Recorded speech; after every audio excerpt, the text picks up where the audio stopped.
నమస్తే అండి అందరికీ. నేను మీ Anantha Marriswamy, astrology, vastu research and development centre. ఈరోజు నేను మీ ముందుకు రావడానికి ముఖ్యమైన కారణం ఒకటి ఉందండి. ఈ క్రోధినామ సంవత్సరం 2024-25లోన అత్యంత అరుదైన 13 రోజుల పక్షము వచ్చినది. దీన్ని జాగ్రత్తగా గమనించండి. ఎప్పుడు నుండి అనేది నేను చెప్తాను. పక్షము అంటే 15 రోజులండి. సో నెలకు 30 రోజులు ఉంటాయి కదా. అమావాస్య నుంచి పౌర్ణమి వరకు 15 రోజులు, పౌర్ణమి నుంచి అమావాస్య వరకు 15 రోజులు వస్తాయి. దీన్ని పక్షము అంటారు.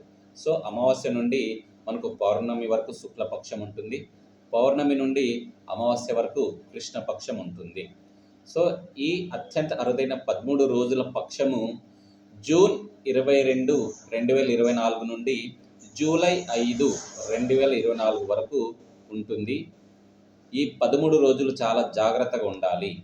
ఎందుకంటే ప్రకృతిలోన వైపరీత్యాలు జరుగుతాయి. చాలా అవకాశాలు ఉన్నాయండి జరగడానికి. ఎందుకంటే మన తుఫాను కావచ్చు, భూకంపాలు కావచ్చు, సునామీలు కావచ్చు, చాలా ప్రమాదాలు జరిగే అవకాశం ఉంది. కాబట్టి ఈ 13 రోజులు ఎవ్వరు ఎక్కడికి వెళ్ళకుండా స్వగృహంలో, స్వస్థలంలో ఉండవలసిందిగా నేను విన్నపిస్తున్నాను. ఇలాంటి పరిస్థితులు ఎప్పుడు వచ్చినాయని చూసుకుంటే మనం కొన్ని వేల సంవత్సరాల కిందట మహాభారత యుద్ధం జరిగేటప్పుడు ఇలాంటి రోజులు వచ్చినాయండి. కాబట్టి మన మహాభారతంలో కూడా చెప్పడం జరిగింది. వ్యాసుల వారు ధృతరాష్ట్రునితో ఈ విధంగా చెప్పారు. కౌరవులు, పాండవులు యుద్ధం జరగడానికి కూడా కారణం అలాంటి పక్షమే. కాబట్టి మనం ఇలాంటి పక్షం మళ్ళీ మనకు క్రోధినామ సంవత్సరం 2023-24లో వచ్చింది. కాబట్టి చాలా జాగ్రత్తగా ఉండాలి. ఎటువంటి శుభకార్యాలు కానీ, వివాహాలు కానీ, గృహ ప్రవేశాలు కానీ, భూమి పూజ కానీ ఎటువంటివి చేయకూడదు. చేసినారంటే నష్టం జరుగుతుంది. కాబట్టి అందులోనూ మనకి ఇప్పుడు గురుమూఢమి, శుక్రమూఢమని రెండు కలిశాయండి. కాబట్టి మూఢమి అంటేనే బలహీనం అని అర్థం అండి. సో మూఢమి గతం అని చెప్తాం కదా. గురుగ్రహము, శుక్రగ్రహం సూర్యునికి అతి సమీపంలో రావడం జరుగుతుంది.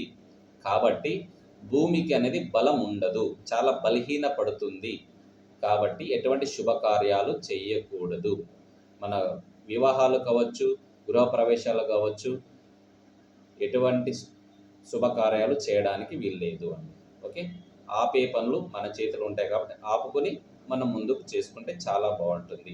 సో శుక్రమూఢం వచ్చేసరికి ఏప్రిల్ 28, 2024 నుండి జూలై 8, 2024 వరకు ఉంటుంది. గురుమూఢం వచ్చేసి మే 7 నుంచి జూన్ 7, 2024 వరకు ఉంటుందండి. సో అందులోనే మనకు ఈ 13 రోజుల పక్షం కూడా వచ్చింది. చాలా జాగ్రత్తగా వినండి. సో మనకి జూన్ 22, 2024 నుంచి జూలై 5, 2024 వరకు ఎక్కడికి వెళ్ళకూడదు. శుభకార్యాలు కావచ్చు, తీర్థయాత్రలు కావచ్చు, సో ఎక్కడికి వెళ్ళకుండా ఎవరింట్లో వారు ఉండి అందరూ ఆరోగ్యాలు, వాళ్ళ కుటుంబం సరిగా చూసుకోవాలని నేను విన్నపిస్తున్నాను.